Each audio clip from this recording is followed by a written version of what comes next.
Hola, ¿qué tal? Te saluda tu amigo Luis Armando Chavarría Fajardo. Punto número 8. Firmes en la brecha. Cristo conforma una banda de hermanos, pero la triste realidad es que no todos trabajan igual. No todos trabajan parejo. No todos meten el hombro por el otro hermano. Y eso es lo triste.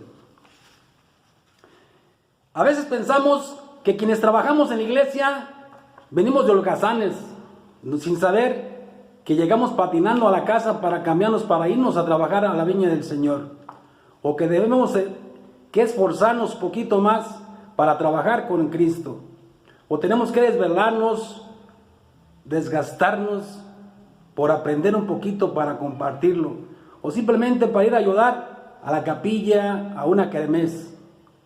Mucha gente piensa que la gente que trabajamos para la iglesia somos holgazanes, ¿no? Antes tenemos que trabajar más. Cuando Dios llamó a Moisés, este estaba ocupado, con sus ovejas en el monte Horeb. Lo leemos en Éxodo capítulo 3 del 1 al 4. Cuando Dios llamó a Gedeón, él estaba sacudiendo el trigo. Lo leemos en Jueces capítulo 6, 11 y 12. Cuando Dios llamó a Saúl, él estaba buscando las burras de su padre. Esto lo leemos en Primera de Samuel, capítulo 9 y 3. Cuando llamó a Eliseo, este estaba arando con 12 yuntas de bueyes. Esto lo leemos en Primera de Reyes, capítulo 19, versículo 20. Cuando llamó a David, estaba apacentando las ovejas de su padre. Esto lo leemos en Primera de Samuel, capítulo 16, 11 y 12. Cuando llamó a Pedro y Andrés, estaban echando las redes al mar. Mateo 4, 18, 20. Cuando llamó a Juan y a Santiago, estaban remendando las redes. Esto lo leemos en Mateo 5, 21. Cuando llamó a Mateo, estaba cobrando impuestos.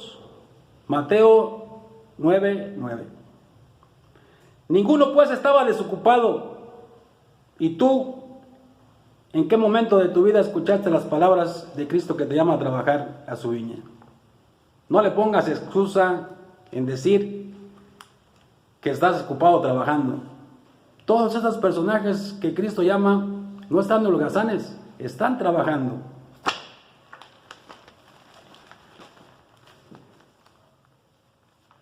¿Cuántos apóstoles había? 12. Pero ¿cuántos andaban diario con Cristo? 3.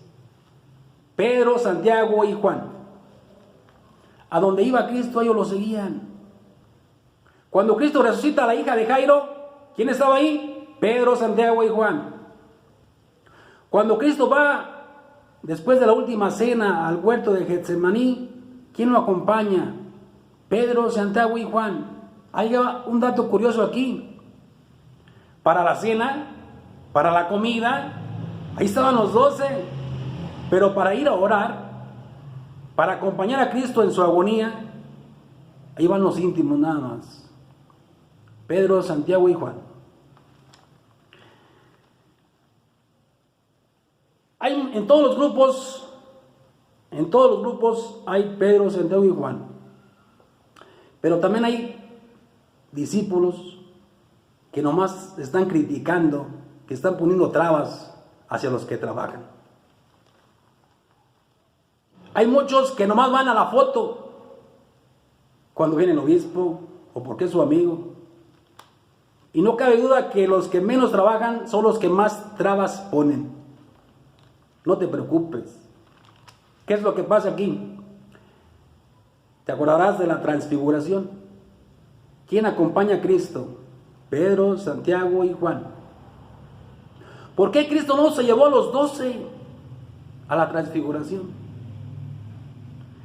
No es que Dios tenga privilegios para unos. Dios ama parejo a todos.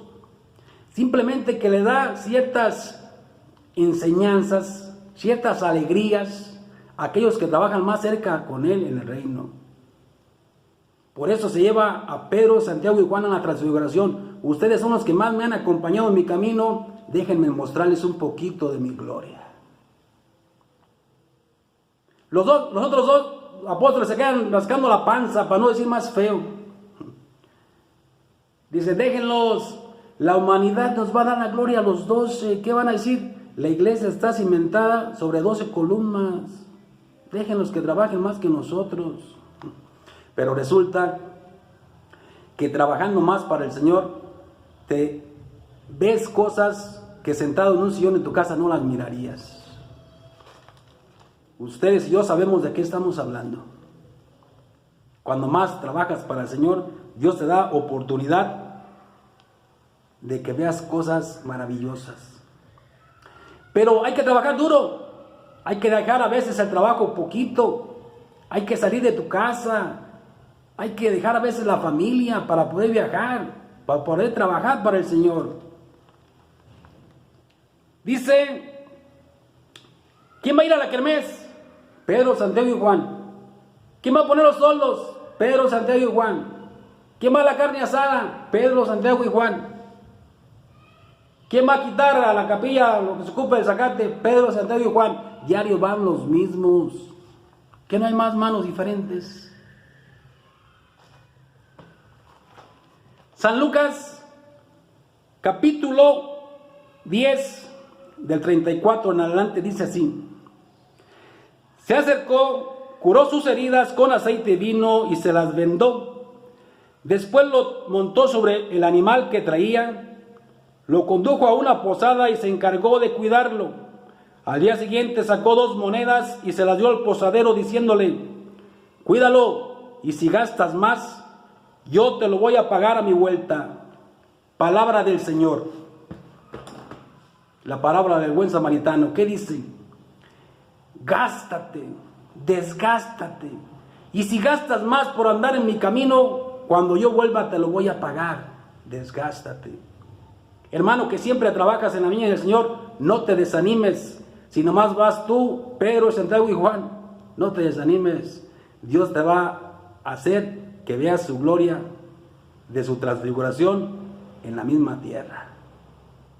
Sé que no te desanimes, echarle ganas. Seguimos firmes en la brecha.